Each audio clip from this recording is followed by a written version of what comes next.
While London has plenty to offer, and you can see 60 things I did there in my previous video, don't forget all of the many incredible day trips that are just a short train ride away. Whether you're into castles, coastal towns, or historic cities, there's something nearby that's worth the trip, and London's efficient train system makes journeys easy. In this video, I'm sharing some of my favorite day trips from London, and let's jump in.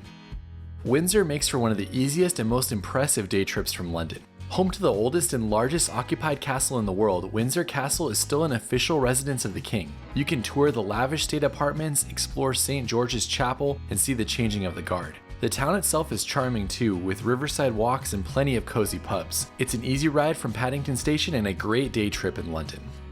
Next, if you're into history and storybook streets, Canterbury is your spot. The crown jewel here is the Canterbury Cathedral, a UNESCO World Heritage Site that dates back to the year 597. It was also the site of Thomas Becket's murder, which turned the cathedral into one of the most important pilgrimage destinations in medieval Europe. Beyond that, the city is full of unique buildings, hidden gardens, and scenic river walks. It's an easy train ride from London and a great mix of history and charm. Following that, you have Bath, which is known for its Roman roots, Georgian architecture, and stunning stone buildings. The Roman baths are the star attraction here, but the city also has lovely streets, an abbey, the Royal Crescent, and great places for afternoon tea or a bath bun.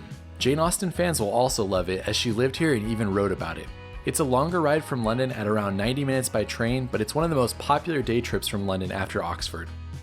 Following that, if you're fascinated by Tudor history or royal intrigue, Hampton Court Palace is a must. Once the home of Henry VIII, the palace is full of historic rooms, tapestries, and stories from the past.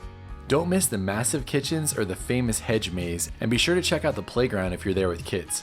The palace sits along the Thames and it feels worlds away from the center of London, but it's super easy to get to via train.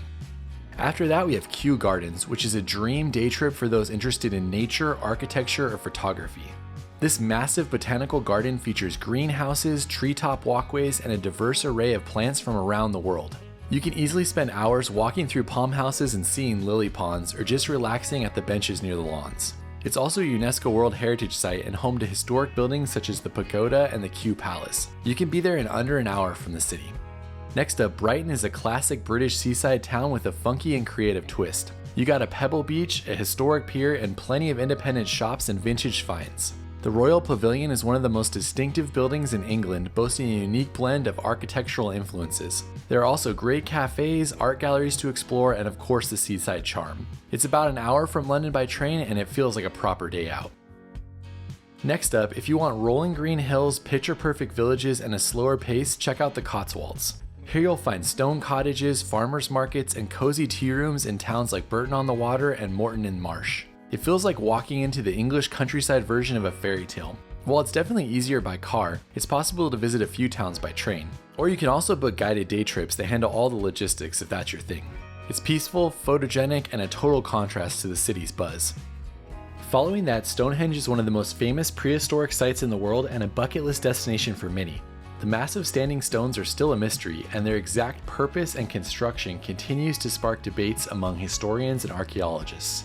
There's a visitor center with exhibits and a shuttle that takes you out to the monument itself. You can visit on your own by combining a train and a bus, but I'd recommend you just go with a guided day tour from London, as that's the easiest way to do it. Plus, many of the tours also include a stop in the city of Bath or even Windsor. It's definitely a longer trip, but it's worth it if you're curious about ancient history in the region. And finally, we have the Warner Brothers Studio Tour, which is an absolute must visit if you're a fan of Harry Potter. A visit to the studio tour takes you behind the scenes of the films with complete sets, costumes, props, and even butterbeer. You can walk through the Great Hall, see Diagon Alley, explore the Forbidden Forest, and even step onto platform 9 3/4. It's incredibly immersive and well crafted, even if you're only a casual fan. Tickets sell out fast though, so book well in advance, and it's about an hour and 20 minutes to get there from London, so for most people, it takes the majority of the day to experience. So there you have it, some of my favorite day trips from London, and I wish I could have included Oxford on here, but I didn't get to visit it on this trip. If there's another spot you love that I didn't mention, be sure to drop it in the comments. And if you're planning your own United Kingdoms trip, check out the links in the description for more videos on London, Scotland, hidden gems, and road trips. Thanks for watching, I'll see you on the next one.